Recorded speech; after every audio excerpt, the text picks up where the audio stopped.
نحمده ونصلي على رسوله الكريم أما بعد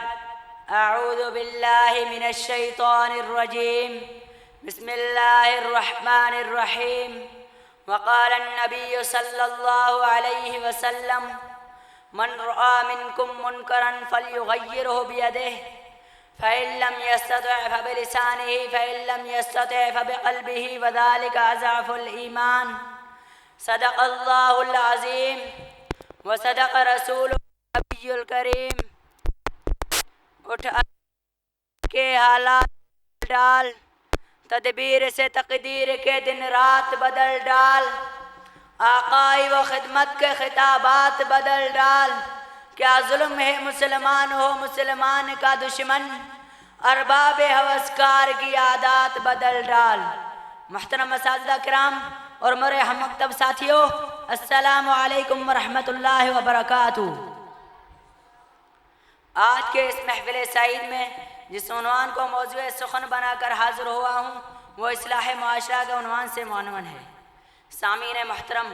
آج کے اس پرفتن و پرشور دور میں جبکہ امت مسلمہ پر ہر طرف سے جلغار ہے، لادینیت کا پرچار ہے، عیسائیت اور یہودیت برسر پیکار ہے، میڈیا کی تباہ کاریاں برسر بازار ہے، مغربیت کا طوفان ہے، مادیت کا سیلاب ہے، یورپی اقوام کا اتحاد ہے، ایمانی افکار و نظریات پر حملے ہیں، فرقہ واریت کے زہریلے ناگ ہیں، لسانی قومی اور وطنی تعصبات کی آگ ہے۔ ایک ایسے معاشرہ میں اس میں نوجوان نسل کی دین سے بعد المشرقین کی دوری ہے، مذہبی روایت سے بغاوت ہے، مسلمان مذہب کے نام پر بڑھ چکے ہیں، دین کے نام پر فرقہ بندیاں ہو رہی ہے، عیسائیت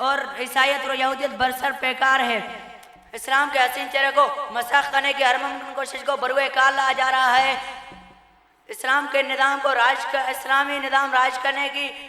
اسلام کے حسین چہرے کو مسخ کرنے کی ہر ممکن کوشش کو بروئے کار لایا جا رہا ہے، اسلامی قوانین کو پامال کیا جا رہا ہے، اسلامی شاعر کی مذاق اڑائی جا رہی ہے، زبان کے بنیاد پر تقسیم ہو رہی ہے، علاقائیت کے نام پر گروہ بندیاں ہو رہی ہیں، قوموں کے نام پر جماعتیں بن رہی ہیں، قتل و غارت گری عام ہے، رقص و سرور کے محفلیں ہر گام ہیں۔ تو اس نازک صورتحال میں معاشرے کے ہر فرد کو عموماً اور علماء و فضلاء ارباب مدارس وائم مسجد زعماء ریاست و رفقاء سیاست کو خصوصاً معاشرہ کے نقائص و بیماریوں کو تلاش کر کے ان کی اصلاح کے لیے انفرادی و اجتماعی طور پر جدوجہد میں ہر ممکن صلاح و کوشش کو بروئے کار لانا چاہیے۔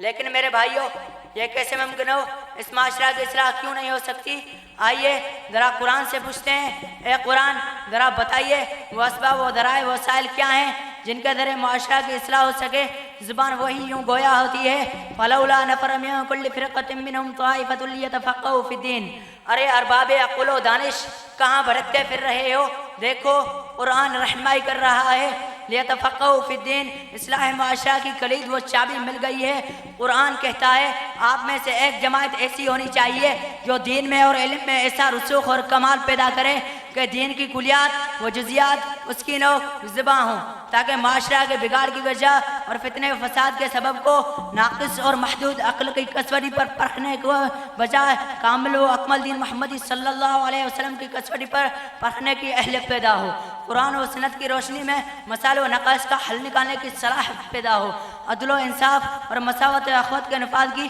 استعداد پیدا ہو۔ محترم سامعین، آئیے ذرا آگے بڑھیے، اے قرآن ہماری مزید رہنمائی کیجیے۔ قرآن کہتا ہے وَلِيُنذِرُوا قَوْمَهُمْ إِذَا رَجَعُوا إِلَيْهِمْ۔ تفقہ فی الدین کے بعد انذار کا مرحلہ ہے، ترغیب و تربیت کا مرحلہ ہے، یعنی اللہ کی سرزمین پر اللہ کے نظام کو راج کرنے کا درس دیا جائے، قرآن و سنت کو عام کرنے کی کوشش کی جائے، اسلامی نظام راج کرنے کی صحیح کی جائے، عدل و انصاف اور مساوات کو نافذ کیا جائے، اور معاشرہ سے ہر قسم کی خرافات، ہزلیات، رقص و سرود، عیاری و فحاشی، سود و جعل سازی اور بے حیائی کا قلعہ کما کرنے کے لیے کمر بستہ ہوا جائے، تبھی معاشرہ کی اصلاح ممکن ہے۔ تو میرے دوستو، ہمیں قرآن و سنت کو مشعل راہ بنانا ہوگا، اسلام کے دامن سے چمٹنا ہوگا، اللہ کی رسی کو مضبوطی سے تامنا ہوگا، حب رسول اور عشق خدا